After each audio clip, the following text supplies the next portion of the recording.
Hello everyone, welcome to Ayurveda world. अगर आपने हमारा चैनल सब्सक्राइब नहीं किया है तो सब्सक्राइब करें। आप हमारे टेलीग्राम और व्हाट्सएप के ग्रुप को ज्वाइन कर सकते हैं जिसका लिंक डिस्क्रिप्शन में दिया हुआ है। व्हाट्सएप पे आपको डेली वीडियो जो अपलोड होगी उसका नोटिफिकेशन मिल जाएगा और आप किसी भी टॉपिक से रिलेटेड वहाँ पे डिस्कशन कर सकते हो। और टेलीग्राम पे आपको जिस टॉपिक पे वीडियो आई है उस टॉपिक के रिगार्डिंग्स जो क्वेश्चन होते हैं और जो भी हमारे AIAPGT एग्ज़ाम में या किसी भी तरह के कॉम्पिटिटिव एग्ज़ाम में पूछे जाते हैं उन क्वेश्चन आपको मिल जाएंगे। आप तो उन ग्रुप को ज्वाइन कीजिए। और अब हम स्टार्ट करते हैं आज का हमारा टॉपिक सरवगत नेत्र रोग। चलिए शुरू करते हैं। आचार्य सुश्रुत ने उत्तर तंत्र में 76 यानी 76 नेत्र रोगों का वर्णन किया है उसमें, और उनको अलग अलग क्लासिफाई किया है आचार्य सुश्रुत ने, जैसे संधिगत रोग, शुक्लगत रोग, वर्तमगत रोग, कृष्णगत रोग। उसी प्रकार आज हम देखेंगे सरवगत रोग, यानी हमारी जो पूरी आंख में रोग हो जाते हैं वे कौन कौन से हैं। आचार्य सुश्रुत ने इसकी संख्या 17 बताई है और वहीं आचार्य वाग्भट ने इसकी संख्या 16 बताई है, यानी एक कम बताया है। ठीक है, 6 से 17, 6 से सरवगत।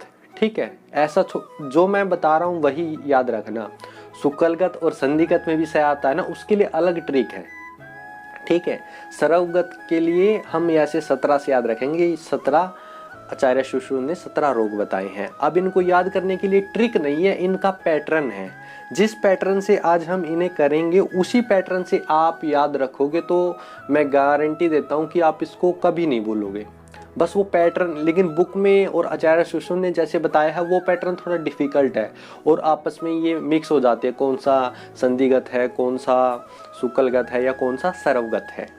तो आज हम ये पैटर्न देखते हैं। जैसे आपको एक तो अभिषंत और अधिमंत आपको याद रखना है। अभिषंत आपको पता होगा कंजक्टिवाइटिस होता है, इसमें हमारी जो कंजक्टिवा होती है वो इन्फ्लेम कर जाती है। ठीक है, तो ज़्यादातर अपनी पूरी आंख होती है ना वो इफेक्टेड होती है इसमें, इसीलिए आचार्य सुश्रुत ने सरवगत रोग में अभिषंत का वर्णन किया है। वातज, पित्तज, कफज। ठीक है, वातज, पित्तज, कफज और रक्तज है, सन्निपातिज नहीं है। आपको याद रखना है वातज, पित्तज, कफज और रक्तज। ये तो 4 क्लासिफिकेशन होगी। ये किस किस की है? एक तो अभिषंत की और अधिमंत की। किसकी? अभिषंत की और अधिमंत की, यानी 4 क्लासिफायर इन दोनों डिजीज की है, यानी 8 रोग तो हो ही गए। ठीक है, 8 हो गए, 4 दूनी 8। अभिषंत और अधिमंत, वातज, पित्तज, कफज और रक्तज। और अधिमंत के साथ एक नाम और याद रखोगे आप, हथा अभि अधिमंत, हत अभि अधिमंत। ठीक है, हता अधिमंत। ठीक है, ये हो गए 9। अब आपको सौफ से याद रखना है इसको। सौफ से क्या याद रखेंगे? सैसोफ अक्षिपाक, ऐसोफ अक्षिपाक और शुष्क अक्षिपाक, यानी इसको पाक से भी याद रख सकते हो या आप सौफ से भी याद रख सकते हो। ठीक है, तो इसमें कौन कौन से 3 है? सैसोफ अक्षिपाक, ऐसोफ अक्षिपाक और शुष्क अक्षिपाक। ठीक है, अब नेक्स्ट 2 की क्लासिफिकेशन है वो आपको याद रखना है वात से। वात पर्यय, अन्योन्य वात। क्या? वात पर्यय और अन्योन्य वात। और अब नेक्स्ट 2 है शिराहर्ष और शिरो उत्पात। शिराहर्ष और शिरो उत्पात। और एक 17वां जो आखिरी है वो है अम्ल्याद्यूषित। क्या है? अम्ल्याद्यूषित।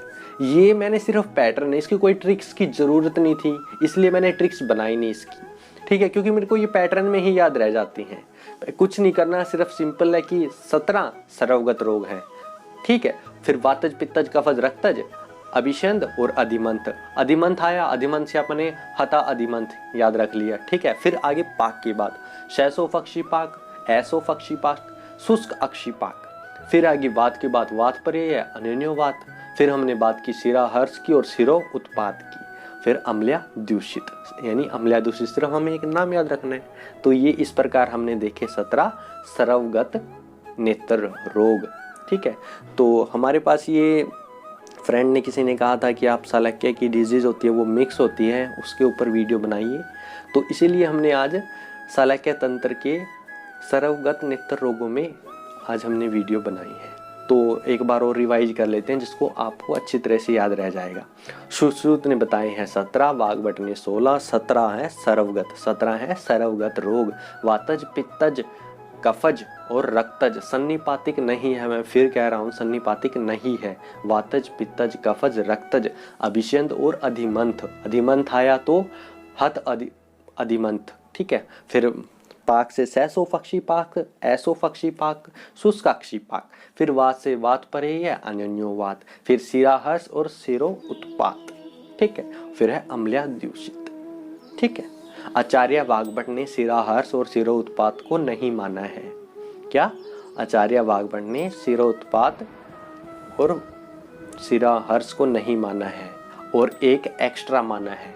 वो आप मुझे कमेंट करके बताएंगे कौन सा एक्स्ट्रा माना है, ठीक है। तो इस प्रकार हमने देखा सर्वगत नेत्र रोग। अगर आपको ये वीडियो पसंद आई हो तो लाइक करें, शेयर करें, सब्सक्राइब करें। Thank you.